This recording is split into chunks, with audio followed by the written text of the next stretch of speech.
Hello students, MNC Education welcomes you. MNC Education में आप सबों का बहुत बहुत स्वागत है। आज हम मीन वैल्यू थ्योरम करने जा रहे हैं जो कि चैप्टर 5 ऑफ क्लास 12 से रिलेटेड है। मीन वैल्यू थ्योरम में हमें बेसिकली दो थ्योरम्स करने हैं। पहला है रोल्स थ्योरम और दूसरा है लैग्रेंजेस मीन वैल्यू थ्योरम, जिसको कि हम LMVT या फिर कई बार इसको मीन वैल्यू थ्योरम भी हम कह देते हैं।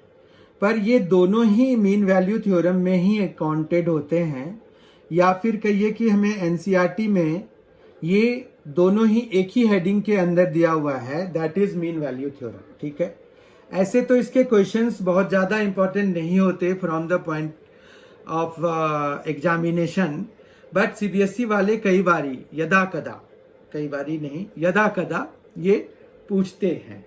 तो इस तरह से ये इम्पोर्टेंट है। अगर हम मतलब पूरे मार्क्स के लिए जा रहे हैं, जो कि हमें जानना चाहिए, तो हमें इसको भी इग्नोर नहीं करना चाहिए। तो हम मीन वैल्यू थ्योरम और उसमें रोल्स थ्योरम को पहले लेते हैं। रोल्स थ्योरम क्या है वो देखते हैं।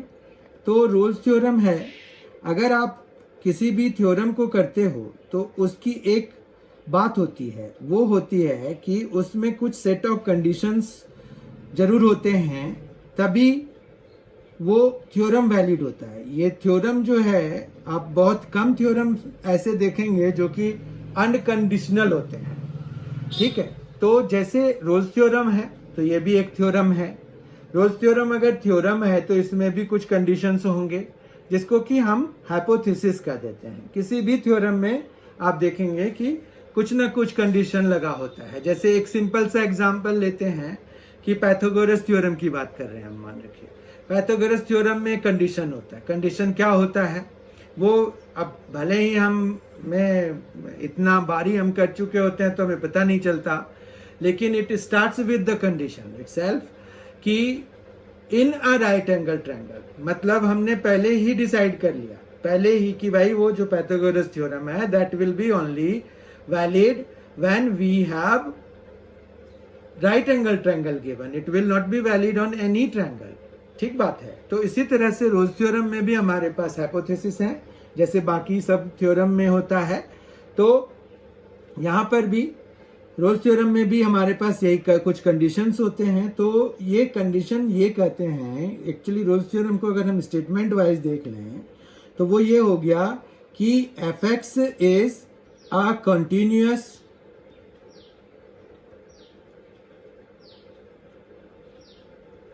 function in closed interval AB। ठीक है, क्लोज्ड इंटरवल का मतलब ये होता है कि उसे this function will be said to be continuous in the closed interval AB only when it will be continuous at A as well as B, including all those points in between A and B। मतलब it must be continuous everywhere including the points AB in the interval AB, right? तो ये fx is continuous function in closed interval AB।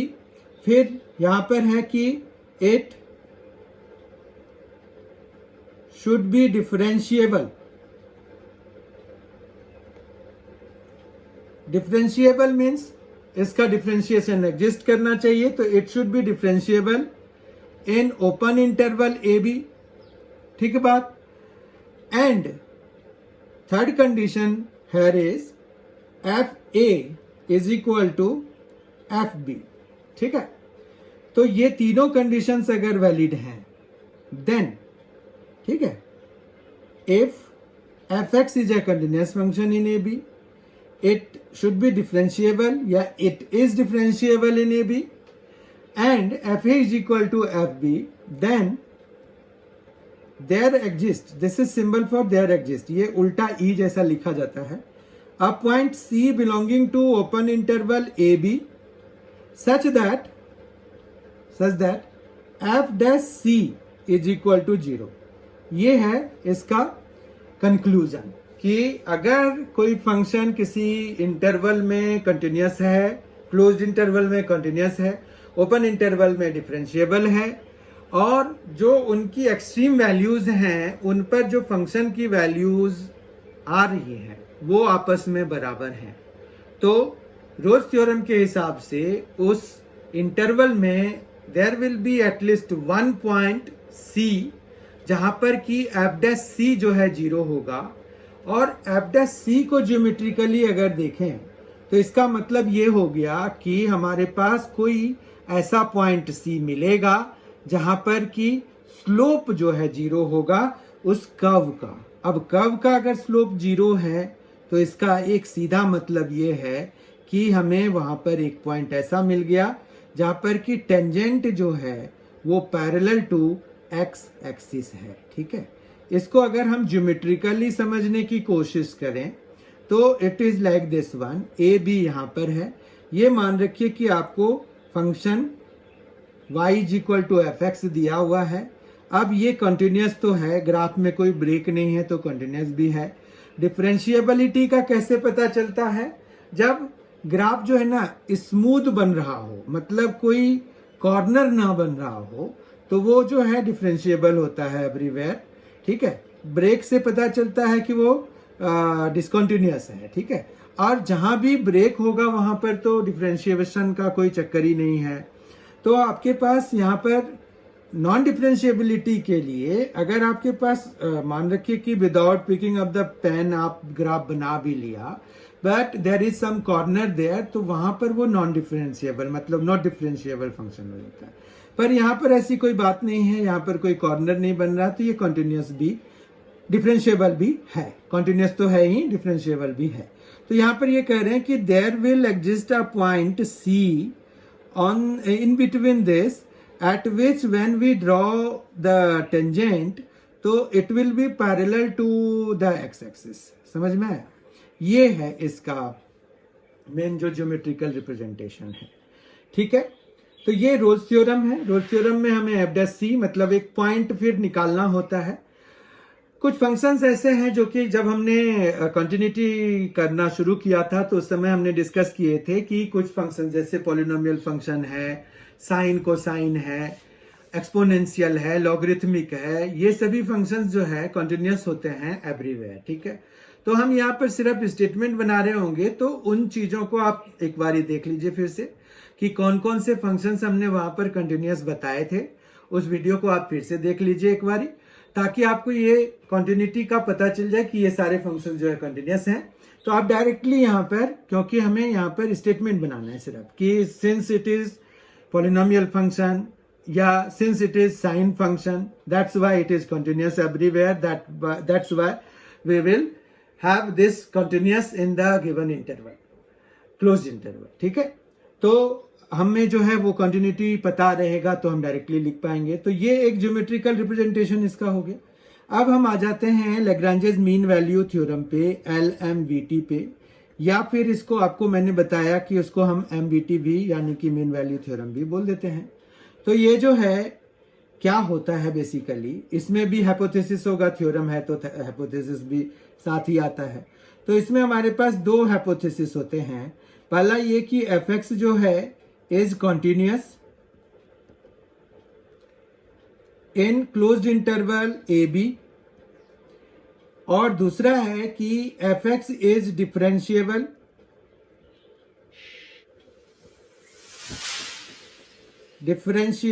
in open interval AB।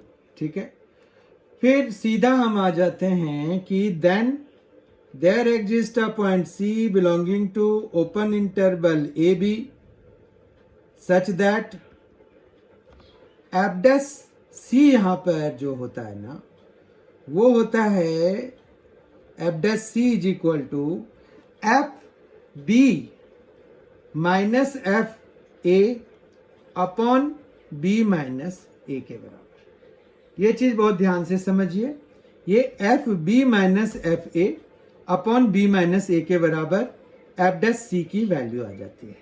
फिर हम सी की value निकालते हैं और वो देखते हैं कि उस इंटरवल में लाई कर रहा है कि नहीं कर रहा है। अब इसका मतलब देखिए, ज्योमेट्रिकली इसका मतलब क्या हुआ कि अगर हमने यहाँ पर एक कोऑर्डिनेट एक्सिस बनाए, यहाँ पर एक कर्व ले लिया हमने, तो ये कह रहे हैं कि ये कंटिन्यूअस है, डिफरेंशिएबल भी है, ये दिख रहा है हमें, क्योंकि यहाँ पर कोई टर्न नहीं है और इसमें पेन हमें नहीं उठाना पड़ रहा है।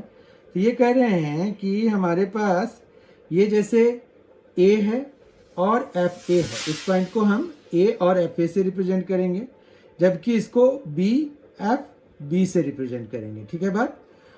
तो अब जो है ये ए है, ये बी है, फिर यहाँ पर कहीं पर एक पॉइंट ऐसा आएगा जिसका कि स्लोप जो है वो इसके स्लोप के बराबर हो जाएगा। ये कैसे पता चला? स्लोप देखिए, ये F B minus F B minus F A upon B minus A, इसका ही स्लोप है। ठीक है बात। तो हमें यहाँ पर ये बता रहे हैं कि एफ डैश सी, मतलब यहाँ पर जो हमारा स्लोप आ रहा है, ये जो पॉइंट सी पे जो स्लोप आ रहा है वो मतलब इस टेंजेंट का स्लोप है।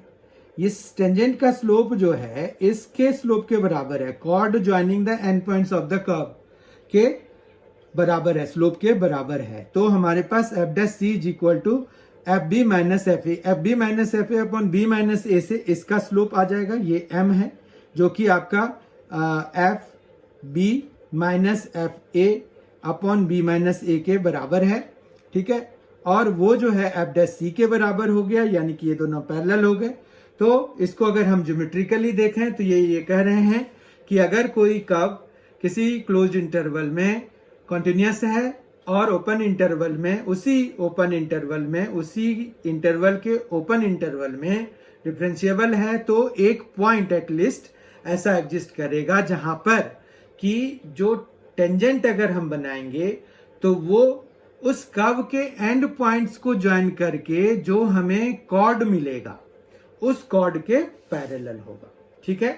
तो इस तरह से हमने दोनों ही थ्योरम्स को देख लिया। अब हम नेक्स्ट सेगमेंट में इसके कुछ सॉल्व्ड क्वेश्चन करेंगे, ताकि हमारा जो कंसेप्ट है रोज थ्योरम और लैग्रांजेस मीन वैल्यू थ्योरम या सिंपली मीन वैल्यू थ्योरम या एलएमवीटी और एमवीटी के संदर्भ में या रिलेशन में हमारा ये क्लियर हो जाए कंसेप्ट कि एक्चुअली ये है क्या, इसमें कैसे क्वेश्चंस पूछे जाते हैं। फर्स्ट क्वेश्चन हम लेते हैं, verify Rolle's theorem for the function F X is equal to X square plus 2x minus 8 X belongs to -4 2। यहाँ पर क्वेश्चन वाइज अगर देखें तो एफ एक्स हमें क्या दिया हुआ है, x square plus 2x minus 8 दिया हुआ है, ए हमें -4 दिया हुआ है और बी हमें 2 दिया हुआ है। ठीक है। तो अगर इस फंक्शन को देखिए तो ये कौन सा फंक्शन है, ये पॉलिनोमियल फंक्शन है। ठीक है। और फिर हमने जिक्र किया था कि पॉलिनोमियल फंक्शन जो होते हैं वो कंटिन्यूअस होते हैं हर एक जगह और वो डिफरेंशिएबल भी होते हैं। तो since F X is equal to X square plus 2x minus 8 is a polynomial function, therefore fx is continuous in closed interval -4 to 2 and differentiable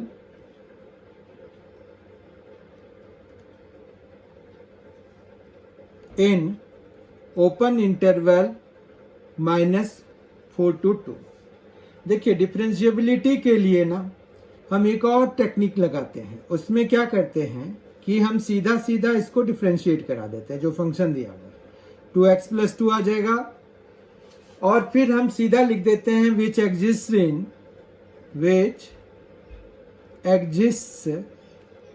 in -4 to 2। ठीक है। तो ये आ गया। अब जो है मतलब इधर we write it like this one और दिस वन, मोस्टली हम एफ डैश एक्स निकाल कर ही लिख देते हैं कि विच एग्जिस्ट से। वहां पर हम देख लेते हैं कि कहीं डिनोमिनेटर जो है अगर आ रहा है, अगर if in the case denominator is coming there, तो डिनोमिनेटर हम देख लेते हैं कि किसी वैल्यू पे ये 0 तो नहीं हो रहा है। अगर 0 हो रहा होता है तो फिर तो एग्जिस्ट नहीं कर पाएगा। तो हम वो सारी चीजें चेक कर लेते हैं, उसके बाद लिखते हैं कि which exist in the given open interval. फिर जो थर्ड हाइपोथेसिस जो है वो ये है कि f-4 हम निकालेंगे। तो f-4 यानी कि -4² +2 इंटू -4 -8, तो ये कितना आ रहा है हमारे पास, ये आ गया ये 16 हो गया और ये -8 हो गया और ये भी -8 हो गया, तो मिलजुल के ये 0 हो गया। ठीक है बात। और फिर हमें दूसरा वाला f2 निकालना है। f2 जब निकालेंगे तो वो 2², फिर +2 इंटू 2 और फिर -8, तो ये 4 +4 फिर -8, तो ये भी मिला जुला के 0 हो गया। तो इस तरह से हमें क्या मिला, इस तरह से हमें मिला कि f-4 जो है वो f2 के बराबर है। ठीक बात है। तो therefore by roles theorem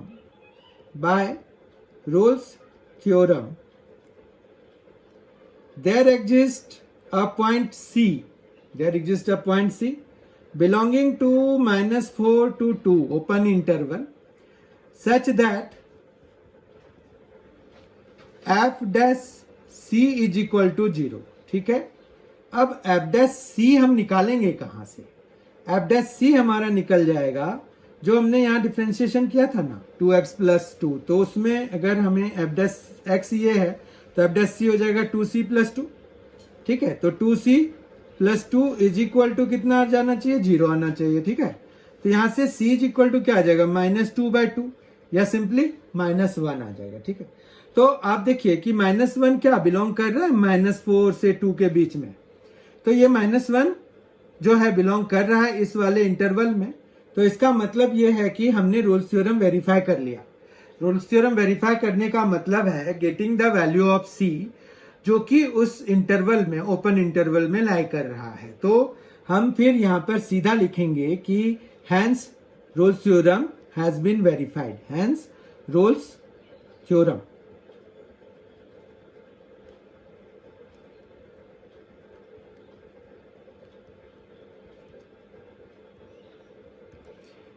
mainly हमें वेरिफिकेशन बेस्ड क्वेश्चन ही इस वाले सेक्शन से पूछते हैं। वो रोल्स थ्योरम और लैग्रांजेस मीन वैल्यू थ्योरम या मीन वैल्यू थ्योरम से हमें वेरिफिकेशन वाले क्वेश्चन ही पूछते हैं।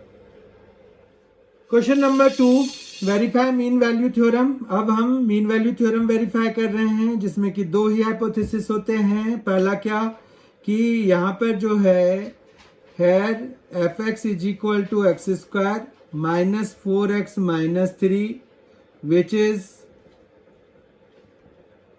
a polynomial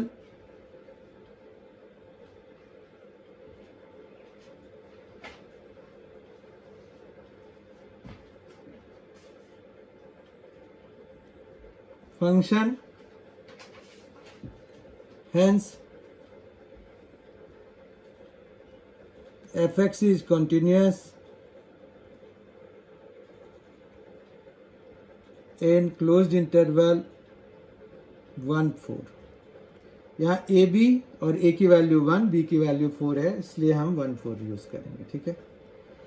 फिर also f'(x) is equal to 2x - 4 which exists in open interval 1 to 4। Hence by MVT या LMVT there exists a point C belonging to 1 4 such that f'(c) is equal to fb minus fa upon b minus a। अब यहां पर अगर देखें तो f'(c) यानी कि 2c - 4,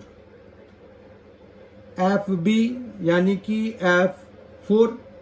f4 निकालना पड़ेगा -f1 और अपॉन में 4 - 1 जो कि 3 हो जाएगा। f4 निकालना पड़ेगा और fx हमें है x² -4x -3, तो F4 कितना आ जाएगा 16, -16 तो ये -3 आ जाएगा, ठीक है। तो हम जो है यहाँ पर -3 लिख देते हैं। F1 के लिए यहाँ पर हम क्या करेंगे, 1 डालेंगे x की जगह पे, तो 1 -4 तो -3 और -3 तो -6 आ जाएगा। तो ये कुछ इस तरह का हो गया, और अपॉन में हमारा कितना है 3 है, ठीक है। तो अगर हम इसको सॉल्व करेंगे तो ये आ गया -3 + 6/3, जो कि 3/3 हो गया, और वो अल्टीमेटली 1 मिल गया। तो ये तो 2c - 4 के बराबर है, तो 2c - 4 is 1, that means 2c is equal to 5, that means c is equal to 5/2, ठीक है।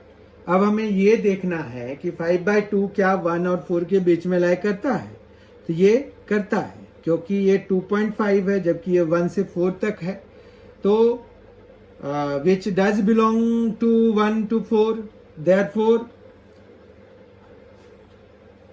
MVT हैज बीन वेरीफाइड, ठीक है, ये वेरीफाइड हो गया, नो प्रॉब्लम विद इट। ये भी वेरिफिकेशन बेस्ड क्वेश्चन था, और हमने mean value theorem for the given function in the given interval verify कर लिया। Question number 3 and the last question for this session, we are discussing to clarify the concepts which we have studied today, is verify mean value theorem if fx is equal to x cube. Here it is fx is equal to x cube minus 5x square minus 3x is given, which is a polynomial function, which is a polynomial function. Therefore, fx is continuous in AB, means here it is 1 and 3, 1, 3. Now we will differentiate also. F dash x is equal to 3x square minus 10x minus 3, which exists in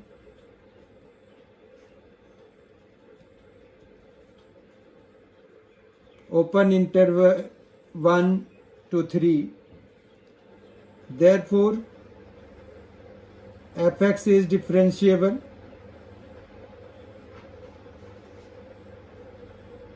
in 1 to 3. Hence, by MVT, there exists a point C belonging to 1 to 3, so that f dash c is equal to f3 minus f1 upon 3 minus 1, right? Now f dash c will be fine, f3 हमें निकालना पड़ेगा। तो यहाँ पर जो function दिया हुआ है वो है x cube minus 5x square minus 3x, तो इसमें 3 डालेंगे तो ये 27 माइनस ये 5 इंटू 9 45 हो जाएगा। तो 27 माइनस 45 माइनस 9, तो ये -54 हो गया। तो 27 माइनस 54 इज -27, ठीक है ना।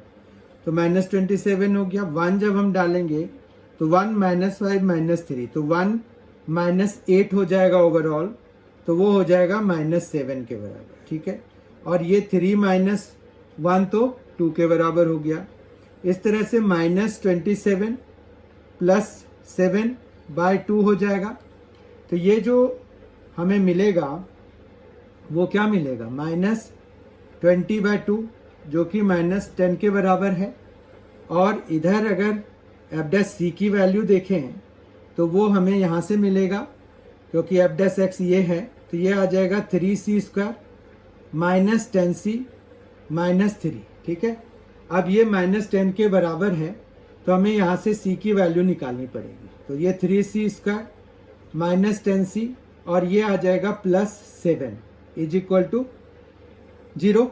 तो जब हम इसको सॉल्व करेंगे तो 3c square -7c -3c +7 is equal to 0। Splitting the middle term लगा रहे हैं तो ये c कॉमन आएगा पहले दो से, तो ये आ जाएगा 3c -7 और यहाँ पर माइनस कॉमन ले लेंगे तो ये भी 3c -7 ही आ जाएगा, ठीक है। इस तरह से 3c -7 और c -1 इज इक्वल टू 0 आ गया। 1 बाय 1 जब हम इसके फैक्टर्स को बराबर करेंगे तो ये 7/3 और 1 आ गया। अगर आप देखें तो 7/3 कितना होता है, ये 2 पॉइंट समथिंग आएगा, मतलब 3 से तो छोटा ही है। तो 7/3 तो बिलोंग कर रहा है इसमें, 1 नहीं बिलोंग कर रहा है क्योंकि 1 ओपन इंटरवल में बिलोंग नहीं करेगा। तो यहाँ पर जो है फिर हमें ये लिखना पड़ेगा कि clearly 7/3 is belonging to the open interval 1 to 3। 1 is not belonging, so we will discard that value. और बस हमें एटलीस्ट 1 वैल्यू चाहिए जो कि वहां पर बिलोंग कर रहा है। तो ये हमारा 7/3 है इस केस के लिए।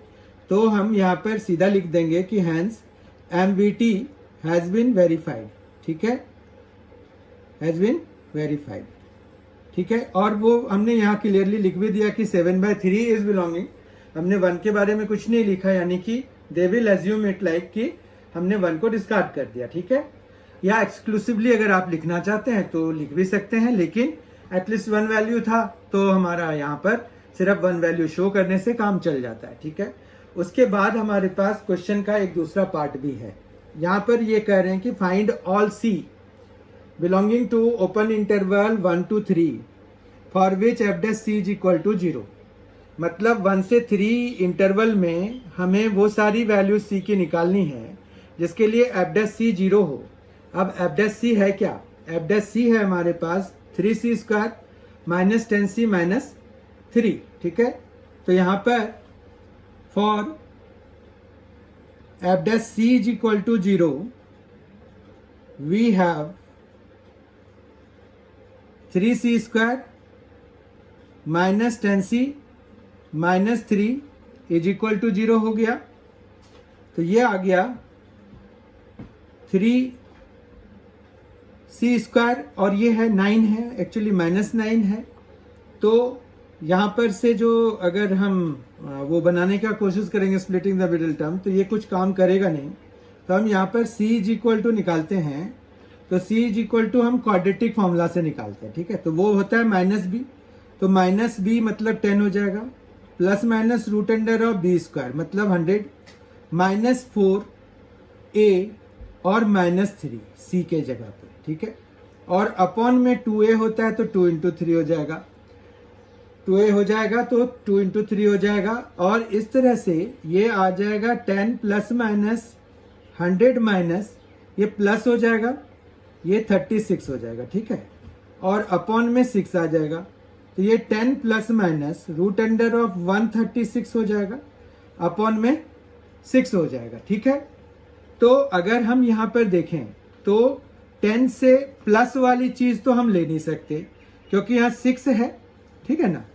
तो 6 अगर है और ये 136 है तो इससे जो भी आएगा वो 11 से तो बड़ा ही आएगा। तो ये दोनों मिलके कितना हो गया, 21 हो गया, है ना। 21/6 कितना हो जाएगा, 21/6